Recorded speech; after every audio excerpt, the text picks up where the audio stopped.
എല്ലാവർക്കും ദേവൂസ് food and ട്രാവലിലേക്ക് സ്വാഗതം. അപ്പോൾ ഇന്ന് ഞാൻ ഉണ്ടാക്കാൻ പോകുന്ന റെസിപ്പി വളരെ ടേസ്റ്റിയും മലബാർ സ്പെഷ്യലുമായ ഉന്നക്കായയാണ്.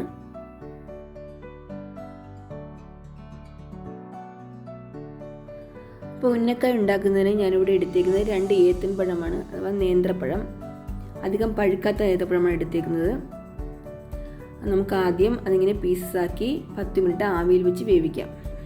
അപ്പോൾ അതേസമയം നമുക്കിതിലേക്കുള്ള മിക്സ് തയ്യാറാക്കാം. മിക്സ് തയ്യാറാക്കുന്നതിന് ഞാനൊരു പാൻ അടുപ്പത്ത് വെച്ചിട്ടുണ്ട്. അതിലേക്ക് 1 ടേബിൾ സ്പൂൺ നെയ്യ് ചേർത്ത് നെയ്യൊന്ന് ഉരുകി വരുമ്പോൾ അതിലേക്ക് നമ്മുടെ കയ്യിലുള്ള നട്ട്സുകളെല്ലാം ചേർത്ത് നമുക്ക് മിക്സ് തയ്യാറാക്കാം. അപ്പോൾ ഞാനിവിടെ ചേർക്കുന്നത് 2 ടേബിൾ സ്പൂൺ കാഷ്യൂ നട്ട്സ് ആണ്. പിന്നെ 1 ടേബിൾ സ്പൂൺ ബദാം ചോപ്പ് ചെയ്താണ്. നമുക്ക് നന്നായിട്ടൊന്ന് വഴറ്റി കൊടുക്കാം. നന്നായിട്ടൊന്ന് വഴറ്റി കൊടുക്കാം. ഇനി അതിനുശേഷം ഇതിലേക്ക് ഞാനൊരു 6 ഈന്തപ്പഴം ചെറിയ പീസായി മുറിച്ചിട്ട് ചേർത്ത് കൊടുക്കുകയാണ്. എല്ലാം കൂടെ നമുക്കൊന്ന് നന്നായിട്ട് വഴറ്റിയെടുക്കാം. ഇനി ഞാൻ ഇതിലേക്ക് 2 ടേബിൾ സ്പൂണോളം ഉണക്കമുന്തിരി ചേർത്ത് കൊടുക്കുകയാണ്.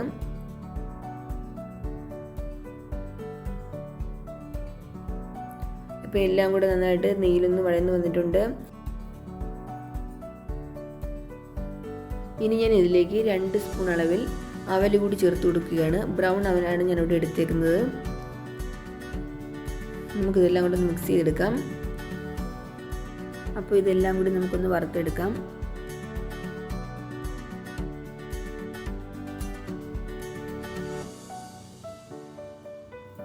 ഇനി നമുക്കിതിലേക്ക് 1 കപ്പ് തേങ്ങ ചിരകിയത് കൂടി ചേർത്ത് കൊടുക്കാം.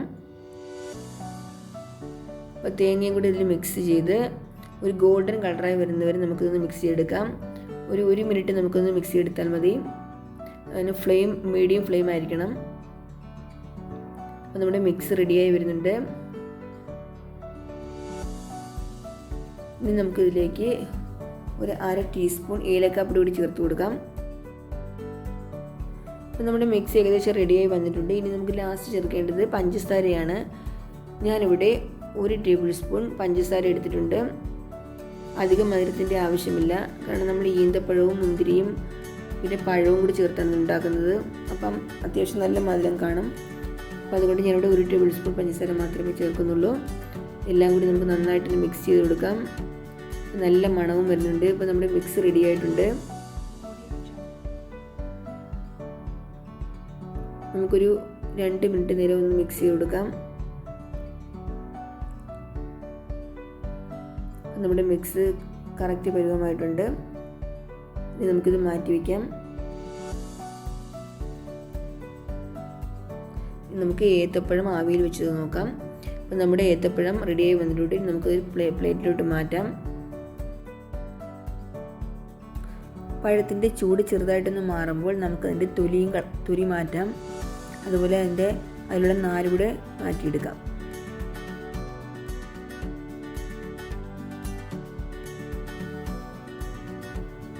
അപ്പോൾ ഏത്തപ്പഴത്തിൻ്റെ നാരും തൊലിയും എല്ലാം മാറ്റിയതിന് ശേഷം നമുക്ക് ഇതിനകത്തുള്ള കറുത്ത കുരു കൂടി മാറ്റാം. മാറ്റണമെന്ന് നിർബന്ധമില്ല, പക്ഷെ നമ്മൾ ഉന്നക്കായ ഉണ്ടാക്കുമ്പോൾ അതൊരു ഭംഗിയായിട്ട് തോന്നും, അതുകൊണ്ടാണ് അത് മാറ്റുന്നത്.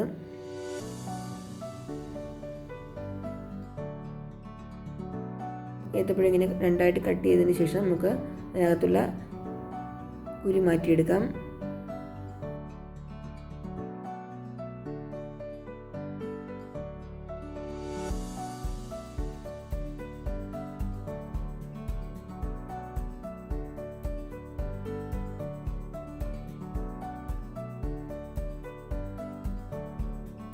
ഏത്തപ്പഴത്തിലെ കുരുവെല്ലാം മാറ്റിയതിന് ശേഷം ഇതൊരു പൊട്ടാറ്റോ മാഷറോ അല്ലെങ്കിൽ ഫോർക്കോ ഉപയോഗിച്ച് നന്നായിട്ട് ഉടച്ചെടുക്കാം. ഇനി പഴം അല്പം പഴുത്തുപോയ പഴമാണെങ്കിൽ ഇത് കുഴഞ്ഞു പോകാൻ സാധ്യതയുണ്ട്. അപ്പോൾ നമുക്ക് ഒരു 2 ടേബിൾ സ്പൂൺ അരിപ്പൊടി കൂടി ചേർത്ത് കറക്റ്റ് പരുവമാക്കി എടുക്കാം. ഇപ്പോൾ നമ്മുടെ ഏത്തപ്പഴം ഉടഞ്ഞു വന്നിട്ടുണ്ട്. ഒന്നുകൂടി നന്നായിട്ട് ഉടച്ചെടുക്കണം. ഇപ്പം നമ്മുടെ പഴം ഏകദേശം ഞാൻ ഉടച്ചെടുത്തിട്ടുണ്ട്. ഇനി അല്പം എണ്ണ കയ്യിൽ തടവിയതിന് ശേഷം നമുക്ക് ഓരോ ബോളായിട്ട് ഉരുട്ടിയെടുത്ത് കൈപ്പത്തിയിൽ ഇതുപോലെ പരത്തിയെടുക്കാം.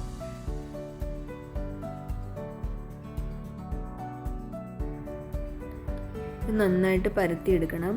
ഇനി ഇതിലേക്ക് ആവശ്യമായ മിക്സ് നമുക്ക് ചേർത്ത് കൊടുക്കാം.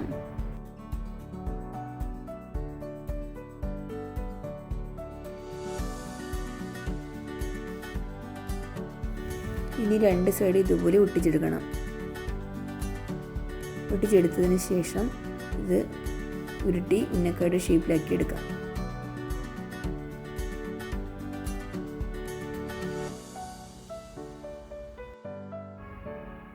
ഇതുപോലെ നമുക്ക് ബാക്കി ഉന്നക്കായ എല്ലാം റെഡിയാക്കി എടുക്കാം.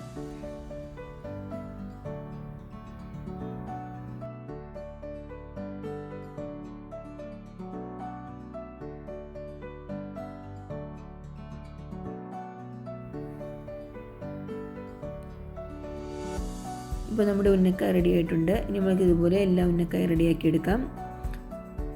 ഇനി നമുക്ക് ഇതിനെ ഒന്ന് ഫ്രൈ ചെയ്തെടുക്കാം. ഫ്രൈ എടുക്കാനായി ഞാനൊരു പാനിലേക്ക് അല്പം ഓയിൽ ഒഴിച്ചിട്ടുണ്ട്. ഓയിലൊന്ന് ചൂടായി വരുമ്പോൾ നമുക്കതിലേക്ക് ഉന്നക്കായ ഓരോന്നായിട്ട് ഇട്ട് കൊടുക്കാം. മീഡിയം ഫ്ലെയിം ആയിരിക്കണം.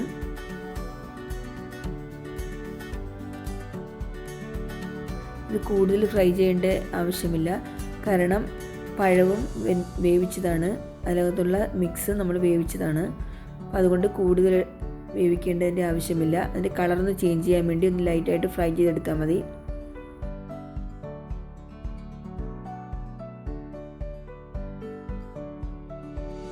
ഇപ്പം നമ്മുടെ ഉന്നക്കായ റെഡി ആയിട്ടുണ്ട്. ഇനി നമുക്കിത് കോരി മാറ്റാം.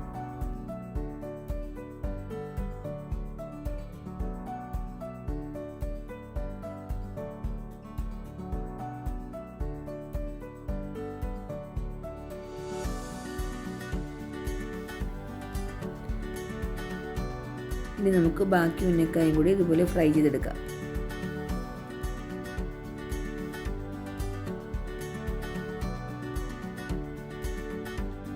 അപ്പോൾ ആദ്യമായിട്ടാണ് നിങ്ങൾ ഈ ചാനൽ കാണുന്നതെങ്കിൽ സബ്സ്ക്രൈബ് ചെയ്യാനും തൊട്ടടുത്തുള്ള ബെല്ലൈക്കൺ ക്ലിക്ക് ചെയ്യാനും ഓൾ ഓപ്ഷൻ ക്ലിക്ക് ചെയ്യാനും മറക്കരുത് കേട്ടോ. എന്നാലേ ഞാനിടുന്ന വീഡിയോസിൻ്റെ നോട്ടിഫിക്കേഷൻ നിങ്ങൾക്ക് ലഭിക്കുകയുള്ളൂ.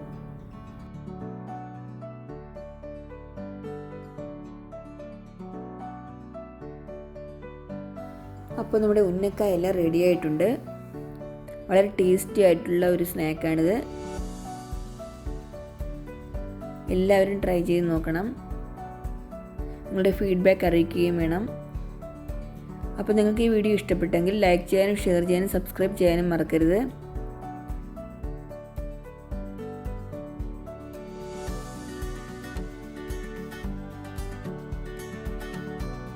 അപ്പോൾ അടുത്തൊരു നല്ല വീഡിയോ വരുന്നവരെ എല്ലാവർക്കും നന്ദി, നമസ്കാരം.